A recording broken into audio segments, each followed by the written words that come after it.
નમસ્કાર ખેડૂત મિત્રો, હું એચ.જી. ચોપડા, નિવૃત્ત ખેતીવાડી મદદનીશ, કૃષિ યુનિવર્સિટી જુનાગઢ અને હાલ મારુતિ એગ્રો ધારી. આજે હું આવ્યો છું ગામ દલખાણિયા, તાલુકો ધારી, જિલ્લો અમરેલી. દલખાણિયામાં શ્રી રવજીભાઈ ભાણાભાઈ મૈડા મારા મિત્ર છે, જે મારી બાજુમાં ઊભા છે. આજે એમનું આ દલખાણિયા ગામમાં એમનું 5 વીઘાનું ખેતર છે. આ જે મગફળી છે ને એ એમની ઊભી છે. 5 વીઘાનું મગફળીનું વાવેતર કર્યું છે. ગુજરાત 20 નંબર મગફળી એમની છે અને એ બધી દવા આપણી પાસેથી લે છે.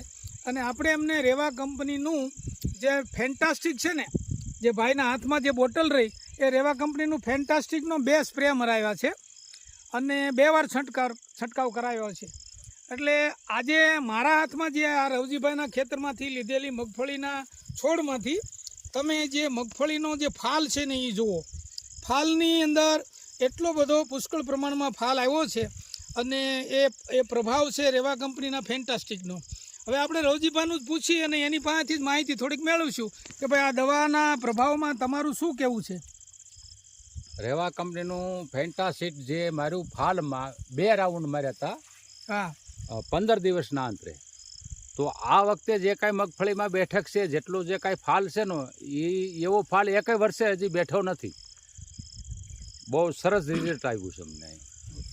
એટલે રવજીભાઈનું એમ કહેવાનું છે કે રેવા કંપનીનું જે આ ફાલ માટેનું જે ફેન્ટાસ્ટિકની દવા મારી છે, એનો જે છંટકાવ કર્યો છે, એ આપણે નજરે જોઈએ. આ છોડની અંદર જુઓ તમે, કેટલું બધું સરસ મજાનું એમાં ફાલ બેઠો છે અને દાણા મોટા થઈ ગયા છે.